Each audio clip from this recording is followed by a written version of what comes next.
এই কাজ কাম অফ কর, তোর মালিকরা ডেকে নাই। মাইনুল, কাজ কাম কেমন চলছে ইটের? আর কাজ কাম আলহামদুলিল্লাহ ভালো। এই যে ইটের কন্ডিশন দেখেন, শুকাই গেছে তাই না? জি জি। আপনার মনে করেন যে এর আগের বছরের থেকে এই বছরে মনে করেন যে আমাদের ইটের আচ্ছা। পরিমাণ একটু বেশি। তাহলে এবার লাভের আশা তো করা এবার যায় একটু নাকি? লাভের আশা একটু বেশি, আপনি একদম নিশ্চিন্তে থাকবেন। ঠিক আছে। এই চাচা, কি হয়েছে? আপনি কাজ কাম বাদ দিয়ে এমন মন খারাপ করে কি করে বেড়াচ্ছেন? স্যার, আমাদের ভাটার এই দিক থেকে একটা গুন্ডা টাইপের লোক এসেছে স্যার, আমাদের ধাক্কা মেরে বালু বেদার মধ্যে ফেলে দিয়েছে। আমরা গরিব মানুষ স্যার, আমরা দিন আনি দিন খাই, আমরা যদি এখানে কাজ কাম অফ করি আমরা কিভাবে চলবো বলেন? আমাদের বলছে তোর মালিককে ডেকে নিয়ে আসে, আমাদের এখানে কাজ কাম করতে দিচ্ছে না। আছে সে কি ওখানে আছে? জি আসছে, ওইখান থেকে আসছে। চাচা টেনশন নাই, আমি দেখতেছি। যান, আপনি জানেন দিকে কাজ করেন, যান। কি মাইনুল, আমাদের ভাটায় চাঁদাবাজি হচ্ছে, আমি বাইরে থাকি, কিছু ঠিক পাইনি। কি বিষয়, কি কে করছে চাঁদাবাজি? স্যার আমি তো নিজেও জানি না স্যার উনি কে।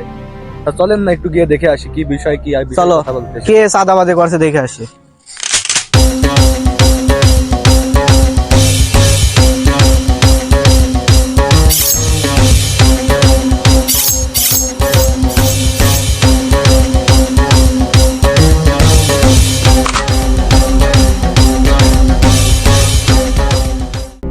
আসলে স্যার উনি হচ্ছে মনে করেন যে আমাদের এই এলাকার মনে করেন যে একজন বিখ্যাত নেতা এবং আচ্ছা। চাঁদাবাজি করে। আর ওই যে উনি ওখানে বসে আছে, ওনার নাম হচ্ছে মারুফ, বুঝছেন? চলেন গিয়ে দেখে আসি চলো। কি বলে। কি ব্যাপার মারুফ ভাই, কি হয়েছে? আপনাকে তো চাঁদা আমরা অগ্রিমই দিয়ে রেখেছি, তারপরে আবার এখানে এসে কিসের ঝামেলা? আমি কুমারী গ্রামের বড় ডন, চাঁদা দিয়েছে কি হয়েছে? আমার ইচ্ছা, আমি যেমন তাই করব। ভাটায় কাজ হবে না মানে কাজ হবে না।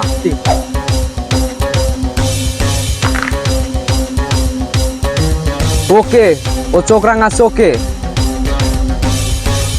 এ তুই কে? তুই চোখ রাঙালি?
আমার ভাটায় নিতে এসেছে চাঁদা।